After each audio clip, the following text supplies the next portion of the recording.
Muchas gracias, canciller. Bueno, ¿cómo llegamos acá, a esta reunión de consulta de cancilleres? Un camino tortuoso, sin duda, fraudulento, plagado ese camino de maniobras pseudojurídicas, antijurídicas otras, pero configurando un proceso para lesionar los derechos de Venezuela. En fecha 27 de abril, el presidente de la República Bolivariana de Venezuela, el presidente Nicolás Maduro Moros, formalizó la denuncia a la carta de esta organización. Venezuela se retiró de esta organización a la cual no volveremos mientras seamos una patria libre, independiente y soberana.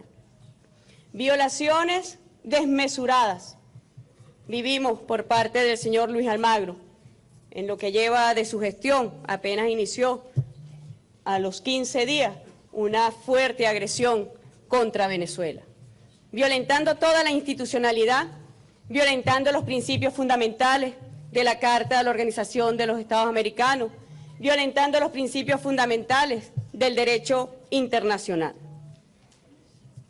Y aquí yo quiero llamar su atención porque en estos procesos de maniobra que se han venido dando en los últimos tiempos, todos dirigidos desde los Estados Unidos, como bien lo reconoció el presidente de esta nación, el presidente Donald Trump, dijo que la OEA era el instrumento para intervenir a Venezuela, con un grupo de países de la región. Están dispuestos a sacrificar al señor Luis Almagro. Nos han propuesto negociaciones en la oscuridad que Venezuela jamás aceptará, así se trate de un verdugo cínico como el que hemos tenido posibilidad de presenciar. Me dirijo, sí, a los países, a los gobiernos y a los pueblos que de una u otra manera han tenido apego a los principios de esta organización. Me dirijo a los países que de forma honesta han ofrecido colaborar con la situación en Venezuela. Una situación donde focos de violencia, como bien lo denunciamos en su oportunidad en el Consejo Permanente de fecha 3 de abril de este año, denunciamos que desde acá se alentaba la violencia. Directamente, Luis Almagro mantenía los focos de violencia en una especie de simbiosis perversa entre una élite opositora, contraria a los principios democráticos, contrarios a los canales constitucionales que establecen las leyes de la República Bolivariana de Venezuela y apegados exclusivamente al oxígeno que desde acá se le da a la violencia. Esa es la simbiosis perversa que de alguna u otra manera tenemos que romper. Yo le pido al grupo de países, el llamado Grupo G15, el grupo de gobierno, que miren también a la otra Venezuela, y se lo pido con humildad.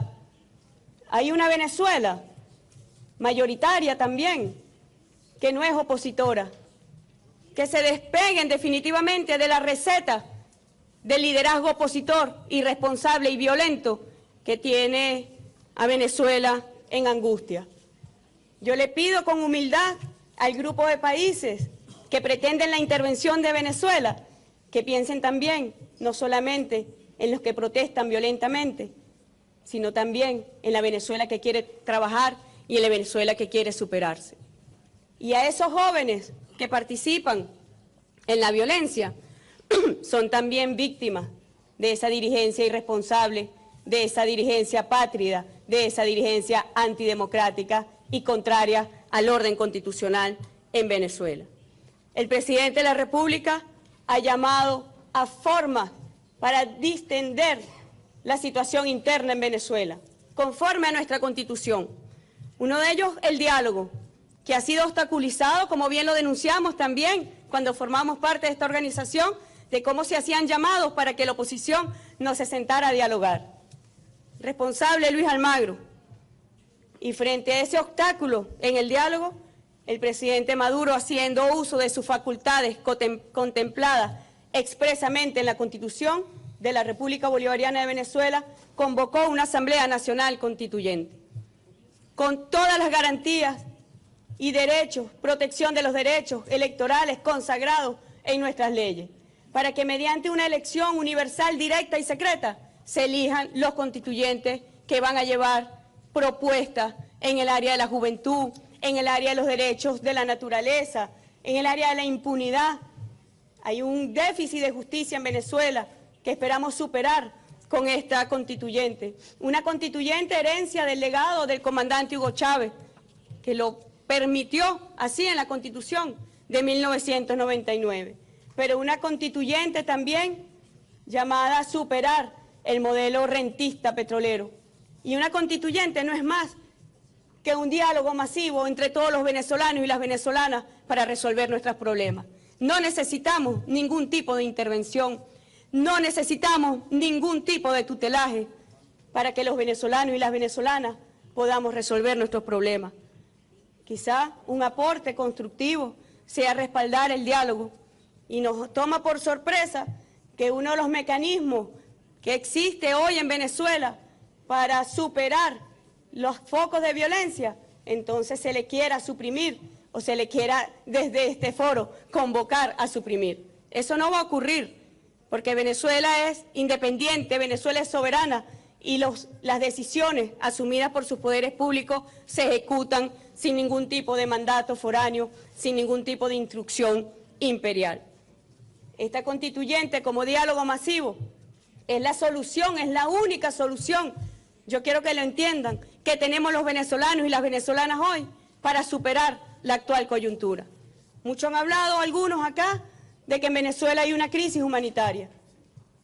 Yo no voy a entrar en Honduras, pero esa es la falsaria más grande de todas las falsarias. Una cosa insólita cuando comparamos nuestros índices socioeconómicos. Una excusa más para proceder a la intervención de Venezuela.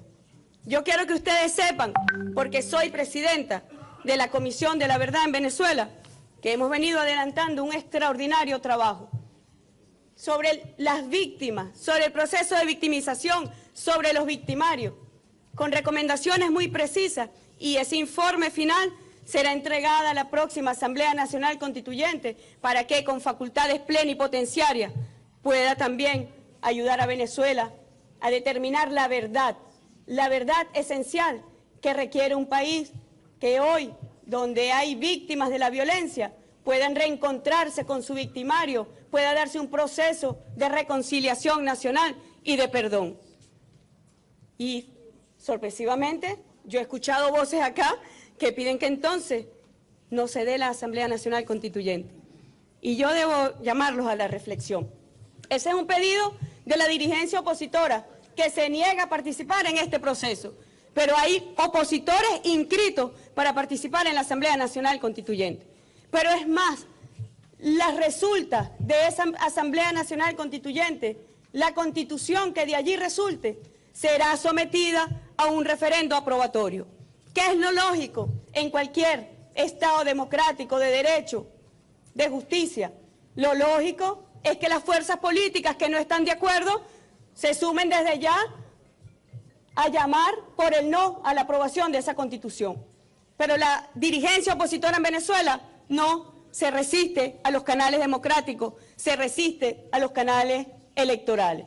Y en lugar de, desde ya, llamar al no para que no se apruebe esa Constitución, llaman a la violencia, donde jóvenes venezolanos y venezolanas pierden sus vidas.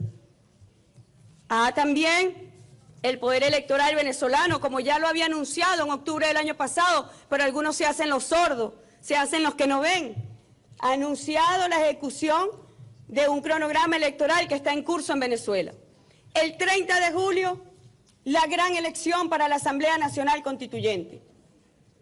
Del 8 al 10 de agosto ha llamado el poder electoral a inscribir las candidaturas para las gobernaciones a los estados, cuya elección se realizará el 10 de diciembre de este año.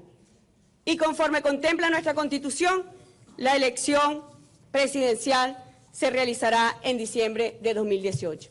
En Venezuela no hay déficit de democracia. En Venezuela hemos pasado por más de 20 procesos electorales y con lo que consumaremos este 30 de julio, el 10 de diciembre del año que viene, sumaremos más de 24 procesos electorales.